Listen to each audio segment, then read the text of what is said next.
Okay, this is Saloon Sports Scout Talk Season 1, Episode 1, and we're first show that we're doing on Get Vocal. We're going to be talking about the NFL Combine, the upcoming NFL Draft, and just a little bit about who we are and how we got started. I'm Walter, and I got a couple of years ago, because I'm a Dallas Cowboys fan, but we're definitely not here to hold that against anyone or anything like this. Definitely would be a professional setting, and a couple of years ago, Brian Broaddus, who works for DallasCowboys.com, they do a lot of shows there.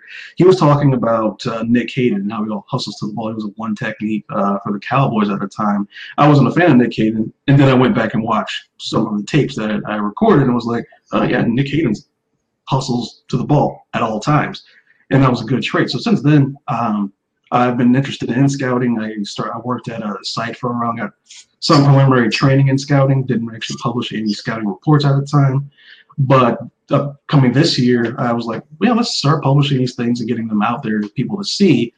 And started doing that. And my background is I played a little running back in high school. And I'll let Ben talk about how he got interested in scouting and how we've been going through the process together. Yeah, well, football's been always a big part of my life. I played offensive line, and then when I went to college, went into sports studies. And my original plan was to get into coaching, but after I did that for a little bit, it just didn't seem to really mesh with what I wanted to do moving forward. And then after talking with Walter, I guess it's about a year ago, I started to get into scouting. So I did a little bit of my own, just looking at film, nothing more than what most of Twitter is doing now. But over the last year, I started looking at more tape and actually breaking it down and focusing on one single player and how they progress over the course of a season and their career. And I just fell in love with the grind of going through film. You know, we both went to ECU. Both from North Carolina, both were in the same fraternity, and that's how we got to this point. And that gets into how we scout. Pretty much we're using a proprietary system that involves math and tries to make it as objective as possible. That takes away from the school they played for, from our own personal opinions about a player we had coming in. Or, for example, we would grade an ECU player the exact same way as we would grade a player from Alabama. Doesn't matter. So we try to make it as objective as possible, and we're continuing to develop that system. So when we look at the tape, we're trying to this is the tape, this is what the tape says. And we also, as been mentioned, we try to not allow what other scouts, whether on Twitter, media scouts, national scouts, we try not to let them influence our thoughts and opinions and grades on a player. We definitely are here to trust the tape in the process. Yeah, definitely. It's not hard to, especially the closer we get to the draft, to hear ESPN and these other outlets going on and on about what their take on a player is. But it's important to kind of distance yourself from that and just go with what you see on the tape. And yeah, I think that's extremely important. We can probably spend another episode about how the national sports media can influence something. For example, Stephen A. Smith saying that Dwayne Haskins was a running quarterback, running first quarterback. I believe that was his exact quote. Guy ran like a 5-something at the combine. 5.04. And you watch the tape, you'll see him that is by far what you would call a prototypical pocket passer. That's what Haskins' game is. I haven't broke him down completely. Ben has. We'll get to that directly in a minute, but I've seen enough of Haskins to be like, yeah, that's not a run-first quarterback at all. There's some quarterbacks we'll talk about today probably that are run-first quarterbacks. Haskins is not one of them. So those are the type of systems, things that we try to stay far away from. And there's already been players I have different grades on than certain outlets on Twitter or the media that I'm like, okay, fine. That doesn't really bother me. So that's just part of the system. Like, teams get it wrong, teams get it right all the time. So that's kind of part of the fun of it, and that's kind of part of the math and science behind it. Yeah, and even this will not even be settled come the end of April. They can be drafted at one spot, But 2 or 3 years down the road, find out that was way too high or way too low. Like it's an ever evolving system, and that's kind of the beauty of it. And then that's what, and then social media kind of plays into I don't want to say it's pressures people to feel a certain way, but when there's a lot of impressions that say one thing about a player and you disagree with it, some people won't stand up and say, no, I completely disagree, because especially if there's a big follower count, they might decide to try to come at you. And it's like, so I mean, there might be some peer pressure when it comes to that, but teams don't care. It's literally their jobs to get it right. So there's a lot of different things that come into like how we scout and how we do it. If people really want to know what it's like to go through all these players and spend time going through 3 to 5 tapes of each player, there's a part of a grind that goes into that. I don't think that's what a lot of people see. I'm pretty sure there's some people out there who are scouts who don't do that. They just look at certain people just look at highlights. Some people just look at one game film. I don't think you can get enough from one game film or stuff like that, or the combine, to actually feel what this player does on the field. And that's the same for every sport. You got to look at the tape, what they do, not how they test. That then go across society as well. So it's a complex system, but it's a system that we're working on that includes every position, that we try to cover everything, every possible thing that we can analyze without directly talking to the players, which hopefully in the future we'll actually talk to players as well. So there's a lot that goes into it, and if anyone ever has any questions about that, we're at Saloon Sports BW on Twitter. We'll open the questions. We both have our other personal accounts. My sports account is at the Real Smooth G, and what's yours, Ben? Mine is at Ben Laviner. No, you might have it on spell that for people. It's Laviner, or you can just go to Saloon Sports Twitter, and I'm right there. So yeah, that's kind of like, the scouting is not as, I'm sure people have an idea of like this glamorous thing where you just sit on TV and talk because of what ESPN has done with the draft. They have Mel Kipers of the world just sitting there giving opinions in a suit. It's not exactly that glamorous. It would be nice if it was, but there's a lot more that goes into it than that. So, and that's a big question about scouting. That's the next thing that we have before we actually get into direct players, is the value of production in college. When that seems to be something that is always a debate when it comes to projecting a player to the next level, especially with quarterbacks. That seems to be a big issue. But we're actually going to be talking about the positions that we've actually finished the first 20 in, quarterbacks and running backs today. So both of these positions can put up gigantic numbers in college, and that doesn't always translate. And I'll let Ben talk about the quarterbacks for a bit and how that translates and what he feels the value of their production is in college. Yeah, well, when you look at quarterbacks on tape, you first have to take a look at what offense they're in, what offensive scheme. Air raid is one of the prominent ones used around the country because it is designed to get the most out of a subpar quarterback. But every now and then you get a quarterback with a lot of arm talent in that system, and they produce big numbers as well. Guys like Baker Mayfield or Jared Goff or Patrick Mahomes. Like those guys were in air raid systems, but they translated because they could do more than what that system required. They just happened to be in that system. Because air raid at its core is designed to have a lot of slants, drags, to create rub routes, basically to get the wide receivers wide open within 5 to 10 yards. And so the quarterback can make that first or second read and get the ball out fast. So when you take that into consideration, some quarterbacks are going to have these amazing numbers, but then when they get to the next level, they're just not the person you thought they were. Quarterbacks specifically, it's quarterbacks and wide receivers, I feel, suffer in the system because it's not a cerebral system. You just do what you do. You just do what you're told, and that's about it. Quarterbacks, there's been so many different quarterbacks in the system. Like for example, Texas Tech under Mike Leach and under Cliff Kingsbury, the head coach in Arizona. I think we looked through and we saw from everyone from Cliff Kingsbury to, I don't remember the exact order, to I don't remember his name, but the guy after Kingsbury. Then there was like Taylor Potts. There was all these different quarterbacks in that system threw up ridiculous 4,000 plus number a year games and or for year seasons, and just had these just stats on stats on stats. But how many of them had success in the NFL? We're at zero at this point. So, none of Mike Leach's quarterbacks have.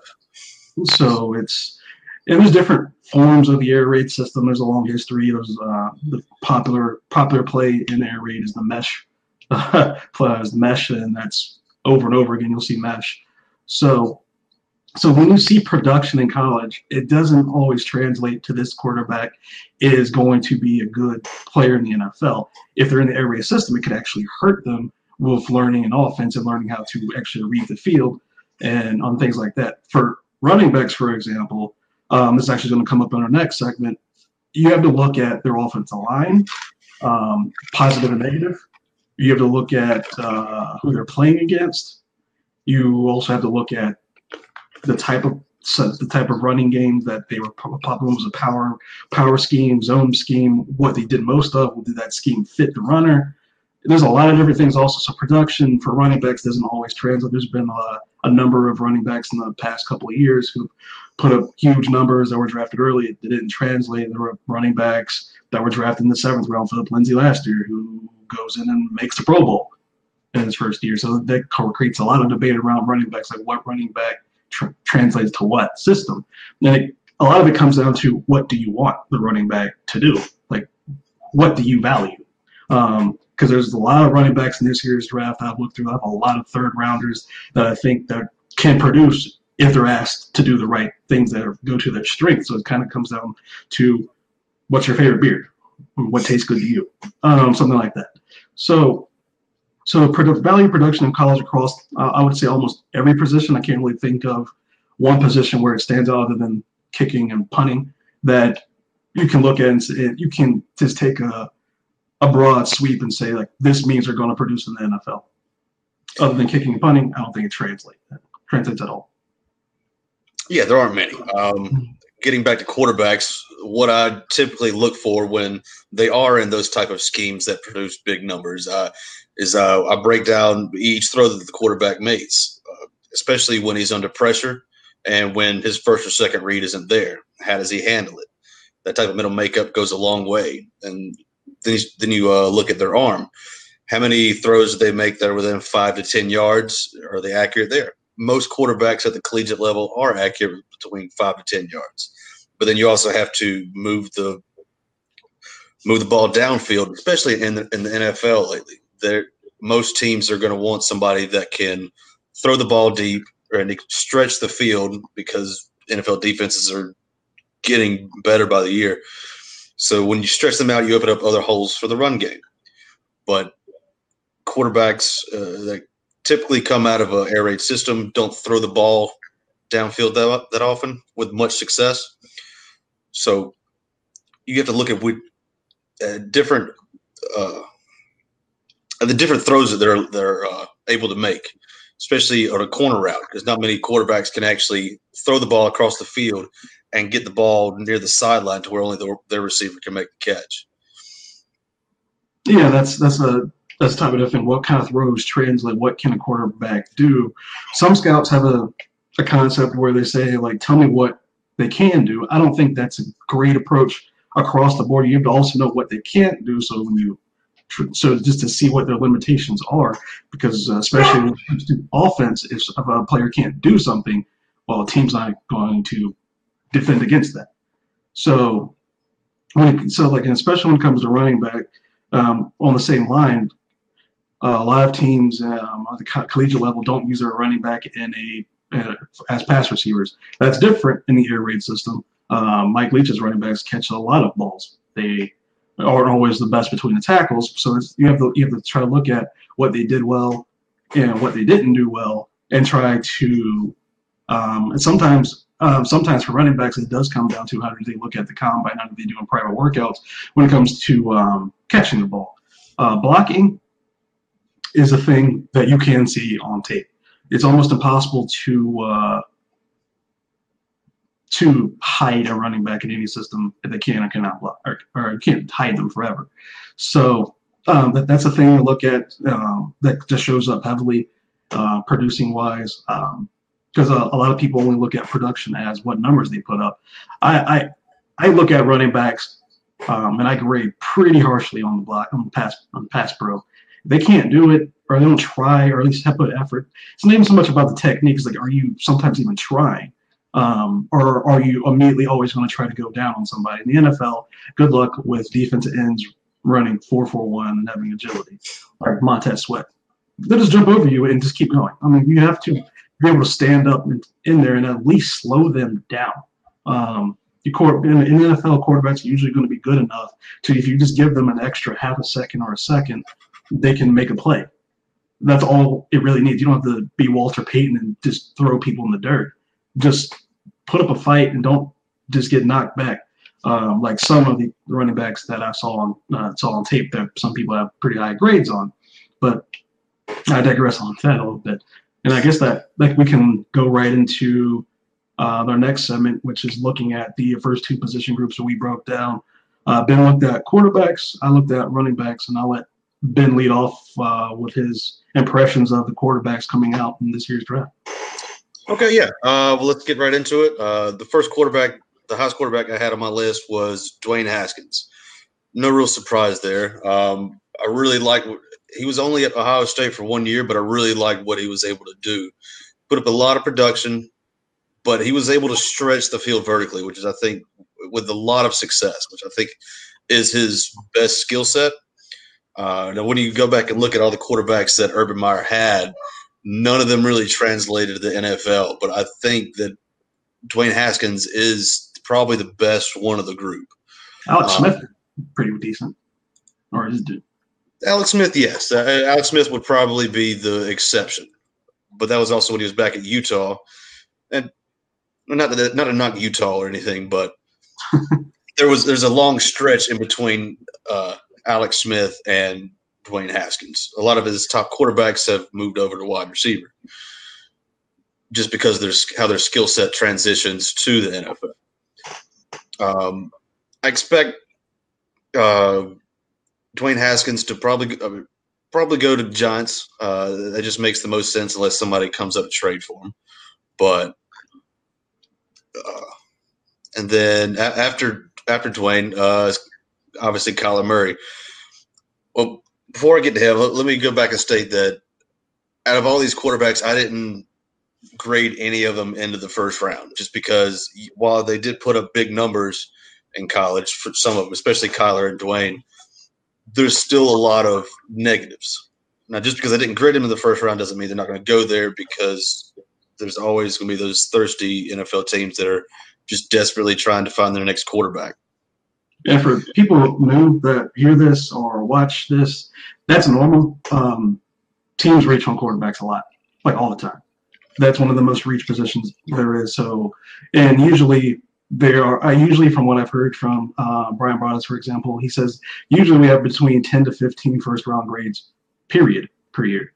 So there's a lot of players going in the first round who aren't first round grades. That just happens. So yeah, that's normal. A lot of people are talking like they have Kyler Murray over Dwayne Haskins or Haskins over Murray. I'm sure there's teams in scouting rooms are probably like, who do we have number one? There's probably debates all across. There might be some teams that have someone you might even talk about, Daniel Jones or Drew Lock. Drew Lock and Daniel Jones, yeah. Yeah, there we go. Drew Lock is number one. So those debates are normal. Yeah. Getting back to Kyler Murray. Kyler Murray is no question probably the most explosive player we've seen in quite a while. Lamar Jackson would probably give him a run for his money as far as that's concerned. But excuse me. Now, as far as what Kyler Murray can do, is on tape, explosive. He's got a big arm. But my biggest issue with Kyler Murray is it's not even his height. I think he could be put into the right system. Well, the system's going to need to be catered to him to take advantage of his skill set. But the thing that really I question about Kyler Murray is his accuracy. And to be more specific, in the system that he played in for Lincoln Riley, that design, the plays were designed to get their wide receivers open in space. And what Murray's tape showed is Murray has general accuracy and not necessarily pinpoint accuracy, which in the NFL could get him in some trouble when he tries to force the ball into tight windows. But making no question about it, he can launch the ball from many different angles, and being able to move the pocket and still get the playoff, it's exciting. I wish we had more tape to look at, but unfortunately, there's only one season. So he's from what I've heard, it's like he can throw from the same angles Patrick Mahomes can, but he doesn't have the arm of Patrick Mahomes. Yeah, he's a poor man's Patrick Mahomes, essentially, for lack of a better way to put it. Let's go through your top 5 quarterbacks really quick. Yeah, top 5, Haskins, Murray, Daniel Jones from Duke, and then we got Drew Lock and Will Grier from West Virginia will round up my top 5. Anything to say specifically about those last 3, Jones? Jones has maybe one of the best pro passers, or he can be. His tape it's weird. I expected to see more of a jump from his junior to his senior year, but he went down with a broken collarbone early in his senior year, but only missed a month. He came back 20 days, and he still put up pretty good numbers in his senior year at Duke. And this is a guy that had 0 D1 offers coming out of high school, and actually, I heard a story the other day that Daniel Jones is a heck of a basketball player, and Jay Billis even coached him, saying he expected Daniel Jones to play basketball somewhere. But then Cutcliffe found some video on him and offered him a scholarship or preferred walk-on, I think, and then he earned his way up to be the starting quarterback for Duke. And he's given the fact that he played for Cutcliffe is going to go a long way because of his track record, and because Cutcliffe is known for just producing smart quarterbacks that can run a pro-style offense. And a lot of teams in the NFL will be looking at that and waiting to take him. And Drew Lock, coming into this season, Drew Lock was expected to be one of the top picks, or probably the top quarterback coming out. He had a so-so year. I mean, it wasn't bad when you consider it was against the SEC, but there's still a lot of work for him to do. He's able to move the pocket. Excuse me. He's able to move the pocket with his legs. He's not going to burn you deep, but he can extend plays. One of the knocks on him is that he holds the ball too long, and his mechanics are just not quite what they need to be, but that can be coached. So I still think he has a lot of upside. And Will Grier, another air raid guy. If you look at his production, it's pretty good. It's very good production. And he was able to come in. He transferred in from Florida. Was able to master that offense fairly fast, which it's not that surprising. It's not that surprising, no.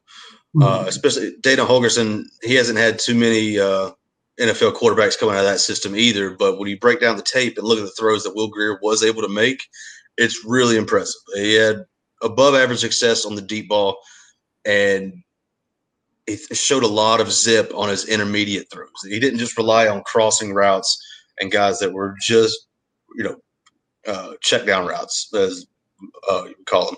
But he ran a lot of outs, a lot of corners, and he was actually able to read the defense more than just take that first or second option and go with it.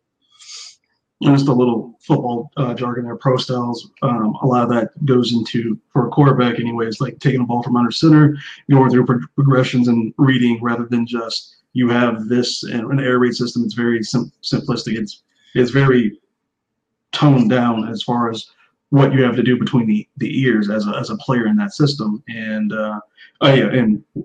Will Greer is from West Virginia, Drew Lock's from Missouri, Kyler Murray, everyone knows Oklahoma, Haskins, Ohio State. I'll try to if anyone else wants to go look at tape, these guys, like, I'm trying to make sure we say their colleges are there and everything. I guess I can get into. You can keep going on. Out of the other quarterbacks you looked at, any thoughts about the depth in the class or how this is going to play out in the draft? Well, I think the top 5 guys that I mentioned, I believe they'll all be taken within the first 2 rounds, just because teams are going to look to – just because after those top 5, there's a fairly significant drop-off from polished quarterbacks. There's several that could develop over the next couple of years and be maybe not necessarily a starter, like a Pro Bowl starter, but it'll be an adequate starter, like somebody that can win you games, or even if you have them as a backup, somebody can come in and do a spot starter to try to save a game. After Greer, are we keep going with the rankings, or do you want to jump in with? Yeah, just what do you think about the depth after the top 5, and is there anyone you think is going to be? Yeah, after the top 5, you got guys. I have a few graded in the 3rd round. Brett Rippon is one of them, which is not a guy most scouts are very high on. He played at Boise State, so you've got to take his tape with a grain of salt, just because of the talent that he played against. But the games that I did watch, I tried to find the best measuring stick for it. But what I really liked about Rippon is he has that gunslinger mentality. That's really trusts his arm, which can get him in trouble at sometimes. But he throws the ball with a lot of velocity, and he can work the ball downfield with a good success rate. After him, there's a lot more question marks around the other quarterbacks coming out. A guy like Jordan Ta'amu from Ole Miss, he's got a strong arm and he's a dual threat quarterback, but he has a lot of concerns with his decision making and how he performs under pressure. A lot of these guys don't really perform that well once the defense starts to tee off on them. And I guess it's understandable for guys like me and you who aren't in charge of doing that. But when you move to the next level, it creates some questions. Yeah, you will get hit, and there's really not much you can do about it. Yeah. Take a little dive into the running backs here, which Ben's top 5 somewhat lines up with conventional wisdom. There's I think most people have Drew Lock above Daniel Jones, but I'm sure some teams may not, or some teams might have Drew Lock as number 1, and might have Kyler Murray at number 5. Who really knows? We don't have access to that unless someone leaks them. But for running backs, my top 5 is a lot different than most. Actually, my grading in general is probably different from a lot. And this, I did not adjust grades based on the combine. We might be able to get into this episode as well. But my top ranked running back was Devin Singletary, coming out from Florida Atlantic University. A lot of people were questioning, was it Florida Atlantic? Was it the competition he played against? Did that make him so good? Or what was it about him? I don't have any first round running back grades, but I have him as at the top of the second. Like, what I saw from Devin Singletary was his feet are special. He can change direction and make sudden cuts just on a dime. It's like it's nothing for him. And for a running back to be able to be that elusive in space and be able to make up for missed blocks like that, I think that's a special trait that stood out on film to me. Like, what you see that in every game of his, like, he can do things that you wouldn't expect. And he also, when he was playing against better talent, he showed up as well. So he still he was able to do good things. And so I don't really have too many real concerns other than does he spend too much time behind a line of scrimmage dancing around at sometimes, which I think that can be coached. But his biggest trait is his elusiveness. He ran around 4.66 at the combine, so his straight line speed isn't great, but it's football. You don't really run straight lines too often, especially for a running back. So his quickness is really good, and I love this film, especially I think him inside in a zone scheme, a power running scheme, he could figure it out and still be a good player. I projected him to go in the second round. Well, I don't know if that's. I had him between going to the bottom of the first or second. After the combine, if some teams get scared off, he might drop to the third or fourth. If that happens, someone's getting a steal. Um, Also, some surprising for a lot of people is I had Benny Snell at number two on my as for my charts. Why? Benny Snell does things that teams appreciate at the NFL level. He's not the fastest. He's not, he doesn't have the best feet, but he's a type of player who could take 25 carries and still be a strong 25th carry as the first carry. He stays strong throughout games, and that's might not be my favorite type of running back. He's around 220-ish. I don't have his combine measurements out in front of me, but he's a bigger running back. He's a stronger running back, but he can take a beating and he can be a good back, whether it's change of pace back or if you want him to be a lead back and match him up for a elusive back, he can do that. I think that you can, if there's any questions with him in his hands, he wasn't asked to do that too much at Kentucky. But I believe you can a running back coach can work with him on that, and he does everything well enough as far as pass blocking. If he's ever needed to do that, he wouldn't be a huge liability. So I think Benny Snell is a good running back that I'm not exactly sure where he's going to go. I projected him for between the second and third. He might drop. Who knows with how running backs go in the draft, because my third running back, Josh Jacobs, is Josh Jacobs out of Alabama. People are talking about he might go in the first round. I have him as a second round pick, where he's likely to go. He might go bottom of the first or second, just depending on what teams want. A lot of people are. I've seen people mock him as high as like 7. I think that would be foolish to take him at 7 overall. I think people mocked him to Tampa Bay. There's no reason to do that, especially with this draft and how deep it is at the running back position. Josh Jacobs is a good player.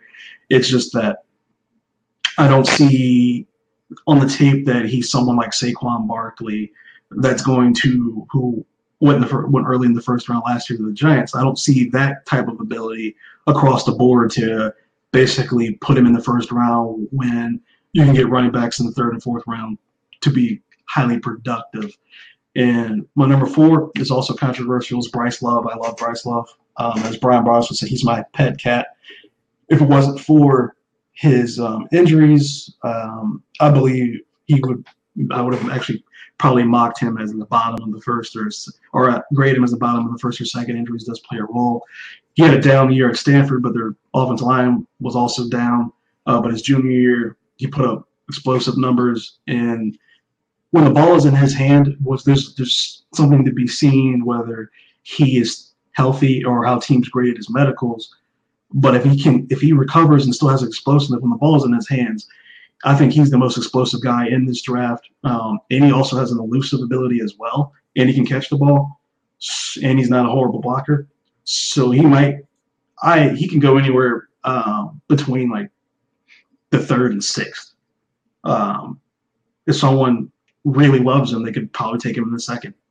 They probably wouldn't need to do that. I think it's most likely he goes in the fourth round because of the injury and just how teams are valuing running back now.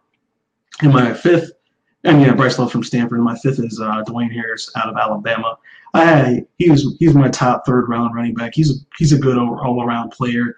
He's not as explosive as Josh Jacobs, his teammate, but he does everything well. He can catch, he can block a bit, he can run a bit. He's not overly fast or overly elusive. He's a good solid back that I think can be a good backup and if necessary can be a part of a 1-2 punch and give you 10 to 12 carries a game and be solid, catch a few balls as well.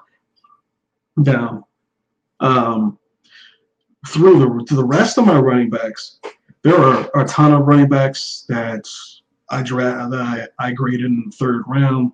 It's pretty much a crapshoot. I'll touch on some guys that aren't really talked about a lot, like Mike Weber. I had him in the third round. People aren't really talking about him a lot. He's from Ohio State. I think he's a good, strong between the tackles runner, and he has a chance to be productive. He could drop into the later rounds, like fourth or fifth round, sixth round. I mean, it's like who knows how teams value him, but I had a third round grade on him. If he was there and in the fifth round, and I hadn't taken a running back already, I would take him. Miles Gaskins from Washington. I have him graded. He's a smaller running back. He can catch the ball. He can run. Again, comes down to what type of running back do you like. He's another one that I think for teams who likes more smaller elusive backs or a third round or a third down running back, he can be very productive there. David Montgomery, Iowa State. He is a more traditional bell cow type of running back. I have him also in the third. He can definitely he has potential to become a every down running back and start for a team and put up fairly good numbers. Guys like Philip Lindsay or Alvin Kamara's that's not that's in the third round or later that comes in, or Philip Lindsay comes in and just puts up good numbers and surprises people. But I'm not sure if anyone will be exactly surprised by him doing that at this point. Um, so it's yet to be seen. He can catch the ball as well. He's a willing pass blocker, which I grade highly. There's got Bruce Anderson at North Dakota State, which is pretty much the royalty of the FBS level, or the FCS level, excuse me. So you have North Dakota State. I actually had him in the third round. He wasn't at the combine or anything, so he's likely to go sixth or seventh round, but he's a good player. Tavon Williams from Texas A&M, another one of those smaller running backs who does good things. I had guys like Darrell Henderson, Tavon Williams, Rodney Anderson, almost all around the same grade. Tavon Williams is my favorite out of that group, and he can come in and be productive. Dexter Williams, also like a third round running back that I think could put up numbers. So there's a lot of depth at running back in this draft. There's not a lot of top of the draft depth, but in the middle rounds, if you want a running back this year, there's going to be good running backs in the fifth, sixth, and seventh round that are going to be there. Like guys like Miles Sanders, people are high up on him after the combine. I graded him as the fourth, but I didn't say he couldn't be productive. There's just things I think he needs to work on as far as vision and things like that. But he showed that he can catch the ball and whatnot. So running back seems to be turning in this position where you can get great quality later on in the draft. That's kind of why I'm not big on taking one in the first round there. And talked there for a bit. But do you have any thoughts, questions about this running back class? It just seems like there's a lot of depth.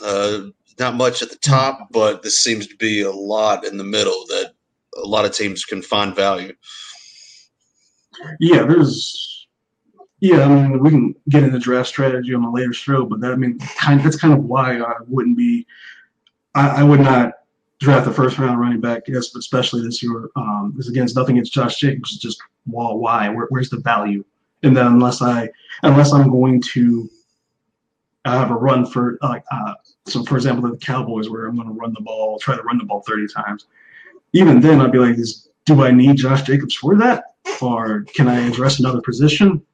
Or can I just get a running back in the third, like David Montgomery, and do that instead?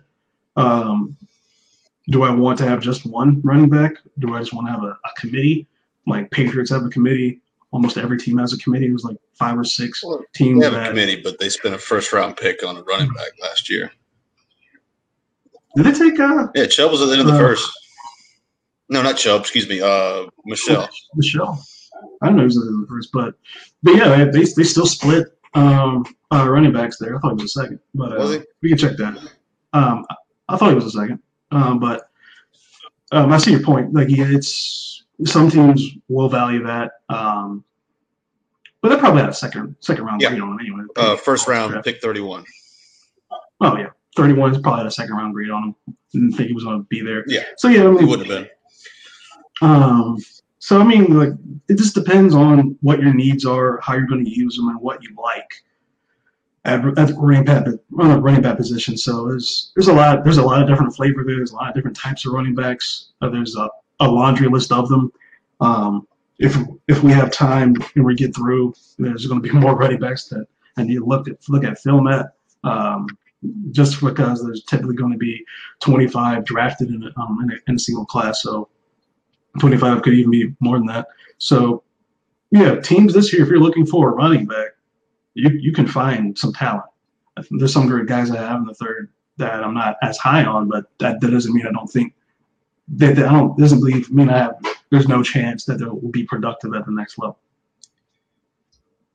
And I think with that, we can transition to our next segment, which is called Higher or Lower. And that's basically a segment we're going to go through with each position class we look at and talk about who do we have graded higher than conventional wisdom and who do we have graded significantly lower than conventional wisdom, and something that I want to highlight one or two players for each position group in that regard. So I'll let Ben take it off with that one. Yeah, so I already mentioned Brad Rippon. He's the quarterback that I'm a lot higher on than most coming out of Boise State.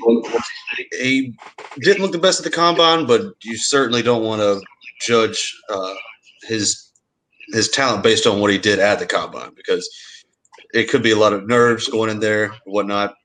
But another guy that I'm really high on that not many people – when I say high, I mean that I think he has the potential to develop into a pretty good quarterback down the line, and that would be Oklahoma State's Taylor Cornelius. He did come in he was in an air raid system, but when you look at the tape and look at how strong his arm is and the type of throws he's able to make with it, it's really impressive. He only had 1 year as a starter.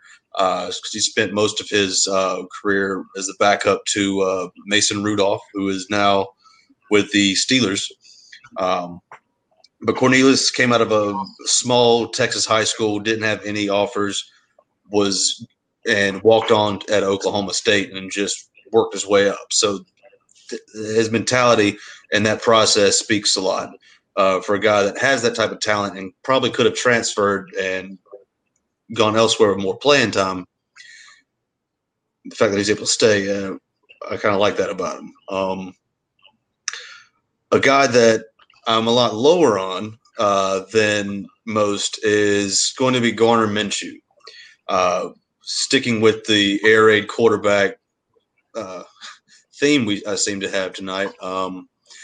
Minshew, a lot of people like the moxie that Minshew plays with, and there's no question about that. He does play with a lot of Washington State. Washington State for Mike Leach's offense.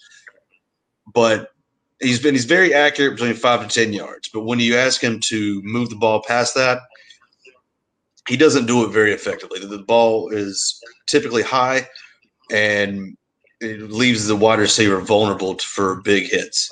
Another knock on him is whenever he's flushed out of the pocket and the defense is coming on him, he typically folds. I think a lot of scouts have him as a third or fourth round quarterback, somebody that could start a few years down the road. I don't think he's that. It's possible some team will fall in love with him and take him that high, but I think he's going to be watched out of the league within a couple of years. Yeah, that's the one player that I did cross-check because we've had a number of conversations about Gardner Minshew, and he started his career at ECU, where we saw a lot of his games when he was in college here. He was a graduate transfer to Washington State, so I looked at his tape, and he doesn't. My biggest takeaway from Gardner Minshew is that he holds the ball forever. Yes. And he played behind a good offensive line, Andre Dillard, which Ben is breaking down offensive line now. Andre Dillard's been a riser Yes. throughout the He's evaluation process. very good. And he would get 4 to 5 seconds commonly to just stand back there and throw. So he was playing behind a really good, I would say a great pass blocking offensive line. But when the ball especially was between 10 to 15 yards and he needed to, as some people would say, put some mustard on it, put some zip on it, he couldn't really do that accurately at all. Those were my two biggest takeaways, but everything under like 5-7 yards, which were a lot of the throws he could do. If he could throw like a post, like a 17-year-old post, and had the ability to put some air on it because of the receiver had separation, he could do that. But the throws, tight window throws, that's not there. He doesn't have the arm strength for that. So that's the one guy that I saw that was like, yeah, I see what Ben's saying. Like people fell in love with the 4,700 yards and was it 48 touchdowns he threw? Yes, 38 touchdowns, 9 picks, 4,800 yards. He had a 70% completion percentage, but he also had 660 attempts and 470 completions. So it's a lot of throwing. And didn't you break down a running back from Washington State? Not yet, but there is a running back from Washington State, and they pretty much used their top 2 running backs as wide receivers. Yeah, they caught so many. On the film, there was a lot of dump offs to him, and he was able to scamper off for 10 to 12 yards. Like if you go back and look at the tape, a lot of his yards came on little short screens, dump passes, and shallow drags across the middle. When he actually tried to throw the ball downfield, he wasn't very successful doing it. And the ball was not put in a good place for his receiver to go up and make that play, even when the throw was close. The intermediate throws, he had the problem of like the long throws where receivers had separations. He can make those. Ball placement wasn't always great, but he could make them if they're open. And he played well against some pretty good defense. Washington I believe he had a decent game, and that defense is really good. That defense is so good. If they had a different quarterback, who Ben didn't mention, but if they had a different quarterback this in the last 3-4 years, they might have won a national championship. So the team had a lot of talent. So he can make some throws. I don't think he's going to be a complete waste of time if someone picks him. But if someone picks him in the 3rd or 4th, I don't. That's going to be a huge stretch. He's not going to those expectations. He doesn't have the arm. Yeah, honestly, you could take him in the 6th or 7th round and bring him in as a camp body and somebody that you could probably stash on your scout team and maybe groom into a backup one day. But based on the tape that I've seen from Washington State and ECU, I just don't see that type of talent. Yeah, no. There's a lot of people, a lot of scouts on social media who pretty much have said that he's a mid-round draft that he could develop and become a starter a couple years down the road. That could happen, but I don't see that being a successful proposition. It reminds me a lot of, I don't remember his name off the top of my head, the USC quarterback that went in the 3rd round to the Browns a couple of years ago. I basically thought he was a 7th rounder. Cody Kessler. Cody Kessler. They're not the same player, but I see a lot of those things. Minshew can move a bit. He can run if it's open. He might be one of those players a team just takes a chance on in the 3rd or 4th round. So if you see him go in the 3rd or 4th round, there you go. It might happen. So I would not do that. The quarterback class is said to be down, but there are other players that I think will be there in the 3rd or 4th round that I would much rather take. Yeah. From what I've heard and what Ben has said. Yeah, after the top 5 go, you're really just throwing darts at a dartboard and hoping for the best of these quarterbacks. They'll have 1 or 2 things that they do very well, but it also comes with a big bag of things that they don't do well. Yeah, one of the most I won't say mystical quarterbacks in this draft is Tyree. What's his name? Tyree Jackson. Yes, Tyree from Jackson. Buffalo. Yeah. He's supposed to have a big arm. He came out a year early. This is going to be interesting to see what happens with him. I know you broke him down. I think you said you had a 5th on him. Yeah, that sounds right. I'm sorry. But yeah, I think with him, just with all these quarterbacks, it's I don't know. I mean, I haven't cross checked them yet, but Yeah, I have a it fifth it round does grade seem on him. like it does seem like it's going to come down to what scouts and what GM fell in love with who Yeah, at the after end the of the third day. round. So we'll get into my higher or lower for the running backs. And I'll start with higher. It's a pretty significant one. Benny Snell Jr. Again, he's not my type of running back that I would want to play with, but there's a lot of value there. It's an interesting conversation. Should a team take him in the second, or do they think he's going to fall to like a third or fourth? Because even if you have a grade on a player, if no one else does, there might not be the same exact value as taking him in that round where you could get someone else. So that's an interesting debate to have, but I think I'm higher on him than almost everyone else. It seems he's my second graded running back. I really like Benny Snell. He could do, I mean, between the tackles, he could wear people down. He's a good running back. That shows hands when he needs them. He'll block a bit for you. So that's a guy I think is the most significant that I'm higher on. Uh, I mean, I talk about Bruce Anderson and have a significantly high grade on him, and but he's a guy that I think could produce if given a chance. He'll probably be a 6th or 7th round pick. Never know. With draft, someone might just take him in the 5th or 4th. Who knows? I mean, it takes one team. EJ Manuel went in the first round. So there you go. Enough said. So I mean, and lower, Daryl Henderson. There's a couple I'm lower on than I think conventional wisdom. You're doing all offensive line. When I was breaking down Daryl Henderson, I'm like, my God, those holes are big.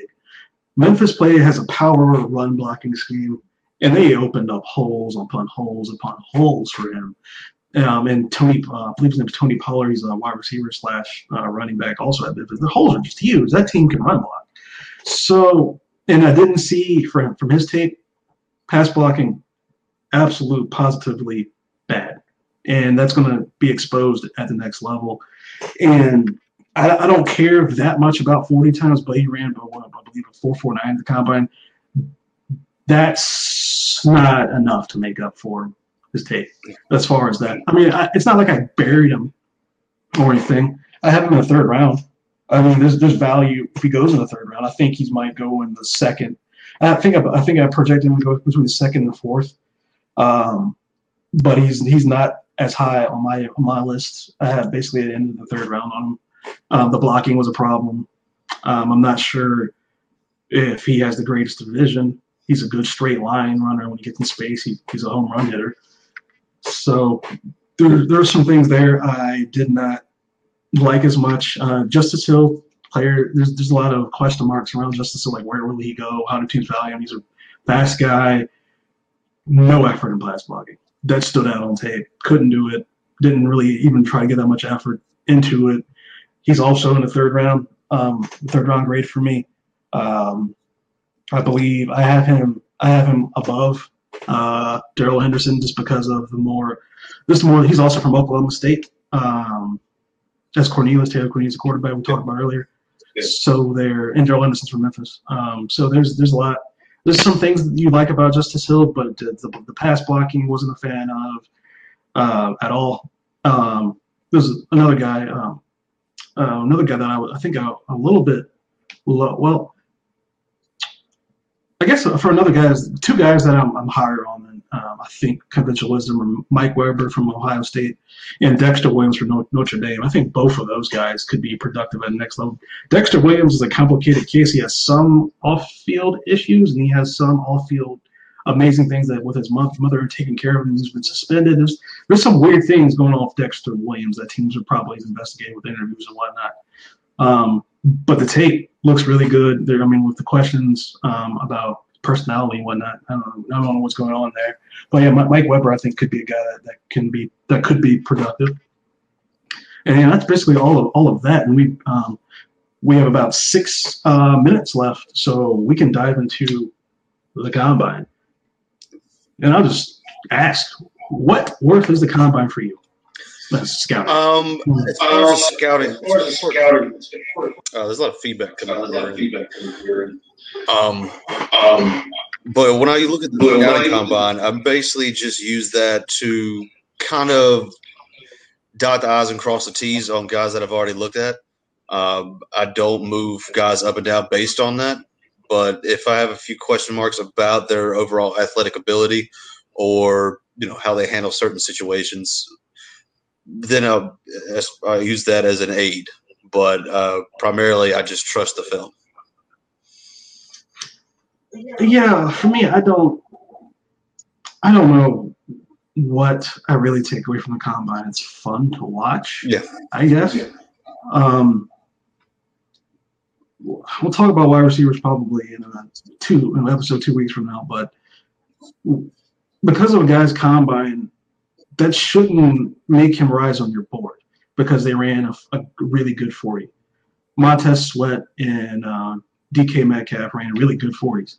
And people are now talking about are they better than what we expected? And for all that kind of talk, it's like, no, trust the tape. What does the tape say? What does the tape say? Like, I don't really get involved with the whole combine hype. Yeah, there's some value. So I'm sorry. There's some value in that, but definitely I don't see value in the 40-yard dash these days because the 40 is something that can easily be coached. Like, you can tweak your technique a little bit and shave 0.2 of a second off. Like, these guys coming into the combine have done nothing over the past 2 weeks or 2 months than just prepare for the 40-yard dash. Drills that I hold more weight, that I value more, are the 3-cone drill and was it the shuttle? Yeah, the shuttle. Yeah, because I think those do a good job of showcasing their overall athletic ability versus their straight line speed. Especially for skill positions. Actually, you can use that for almost all positions. Like how well do you move? How do you move pretty much between the tackles or in the box? Like how, and then for DK Metcalf, that was a question. He basically was at the bottom, like the very, very bottom at the shuttle, and that 3 comes for wide receivers. So I don't know. There's a lot. I mean, again, I'm not going to say the combine is useless. That's where a lot of the medicals happen, and you get to talk to players. But as far as the workouts, the interview. I'm going to look at the tape. I'm looking at the tape. I'm not gauging any of that. For the most part, I'm not going to gauge any of that. As far as evaluating the grade or changing my grades. Yeah, the overall interview, and like you said, the interview and the medical may be the most important part of the NFL draft or the NFL combine. Excuse me. Yeah, and even the bench press. Ed Oliver is, as a spoiler, once we get to defensive tackles probably next week, or defensive tackles offensive line next week. I'm not as high on him as a lot of people, but there's not this big wave for Ed Oliver going in like the top 10 as there is for DK Metcalf now, but he put up 32 reps at 225 on the bench press. Does not play like that. Yeah. So I'm not even sure how much to put value into that aspect. I mean, there's some positions guard you probably need to be a bit stronger just to at least play like it with your technique anyway. Your technique can get bad, and there goes all your strength. So I don't know. The workout part, it's fun to watch. We're trying to go and get press credentials, hopefully next year or definitely year after. So it's fun to watch, fun to be there, but I'm not going to drastically adjust my grades because something happened at the combine in the workout. Yeah. I don't know. There's a lot of people that don't feel that way. Some people might adjust a little bit. Some people might literally jump a guy 2 grades because of what he did at the combine. If you're jumping someone 2 grades or you're knocking someone down 2 grades because of what they did at the combine, I'm honestly going to question how much tape you watched in your evaluating process, because and it usually comes down to the 40. Oh, he ran this 40, so therefore I'm going to move him up 2 rounds, a.k.a. John Ross, Darius Hayward-Bay, Kevin White. Well, Kevin White wasn't really a 40 guy. It's just he was picked far too high. But I don't know. I don't know. I guess there's one thing you can take from, because Jared Stidham. We didn't talk about him. We got about a minute left, but he threw the ball really well. He did, yeah. I One thing I noticed from the offensive system that Stidham was in at Auburn didn't do any favors. He had a lot of issues like Minshew had. Well, not physical issues, but issues with the offensive scheme. If you look at the tape, Stidham only was asked to throw 5-10 yards down the field, and a lot of those. I think I saw a stat where 60% of his overall yardage came after the catch. So he's just not putting the ball downfield. But after watching him at the combine, I may need to go back and look at his tape and just hope that I can find more throws, or maybe I go back to some of his tape at Baylor, just to get a better feel for the type of player that he is. And everyone, that is our first episode of Saloon Sports Scout Talk for the first season, episode 1. And we'll be back next week at the same time. Have a good one.